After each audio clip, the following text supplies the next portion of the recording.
malam teman-teman. Ketemu lagi sama saya dan saya akan membagikan cerita horor lagi. Tapi bedanya kali ini cerita horornya nyata, Pak. Oke, namanya adalah Eagle Blood. Blood Eagle atau Eagle Blood dilakukan oleh orang-orang Viking di masa lampau, teman-teman. Mungkin saya sambil membaca ya supaya lebih rinci informasi yang saya sampaikan.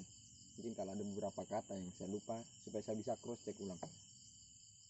Pada intinya hukuman ini cukup simpel, hanya merobek tulang punggung dan mengeluarkan tulang belakang itu, teman-teman.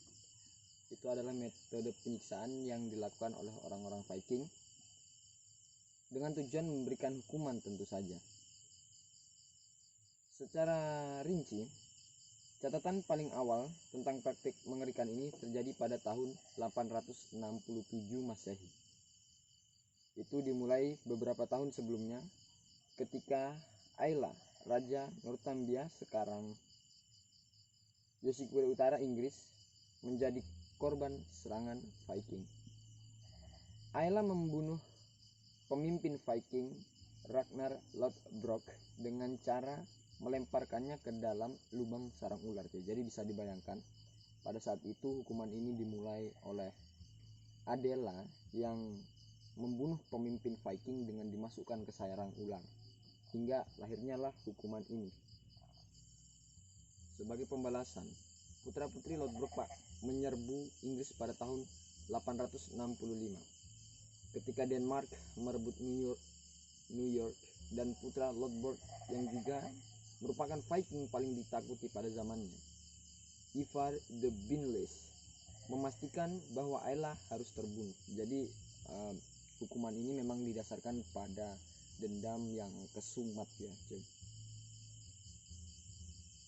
Ivar the Boneless ingin menjadikan pembunuh Ayla sebagai contoh paling brutal.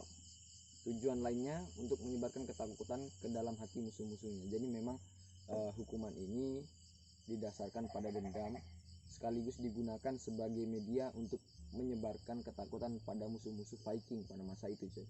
Jadi sesuatu yang sepenting sampai tercatat dalam sejarah tidak mungkin dilakukan tanpa dasar yang jelas. Ini mungkin mirip-mirip kaitannya dengan G30 SPKI yang ada di Indonesia. Cuma itu mungkin akan saya spill konspirasi kecil di G30 SPKI di lain waktu. Oke, kita lanjut. Tidak berhenti sampai di situ, model eksekusi ini terus dilakukan pada musuh, Pak. Hukuman yang dilakukan bagi individu yang dianggap tak punya kehormatan, laksana elang yang sekarat berdarah langsung terbang menuju kesakitan dan alam neraka. Oke, untuk sedikit penjelasan mengenai materi malam ini ya teman-teman, semoga ini bisa dijadikan bahan renungan. Disclaimer, saya bukan ahli dalam bidang ini, saya tidak punya ahli. Semua yang saya sebutkan berasal dari internet, salah satunya adalah di Kompas. Nanti saya spell linknya di deskripsi sekalian. Untuk semacam semacam pendapat aja ya, kalau hukuman-hukuman seperti ini itu memang terkesan kejam di masa kita. Padahal mungkin pada zaman dahulu hukuman ini yang terus-terusan dilakukan akan terlihat biasa saja. Seperti itulah yang terjadi pada, mohon maaf, koruptor-koruptor di negara kita. Mungkin bagi kita sekarang mikirnya koruptor ya sudahlah, uang negara 5 miliar 10 miliar itu terlihat biasa saja bagi orang-orang kaya. Cuma bagi kita masyarakat dengan kalangan menengah ke bawah, uang segitu kalau dipakai untuk membantu ekonomi masyarakat ke bawah, membantu memodali, sudah pasti sangat membantu.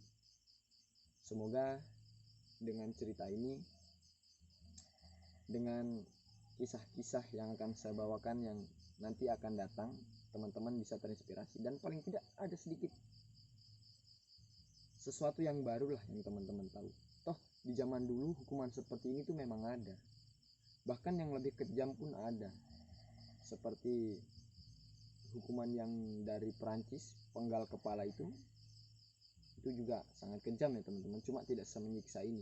Bayangkan punggungnya teman-teman yang baik-baik itu dirobek, tulang belakangnya dicabut, rasanya kayak apa mas bro?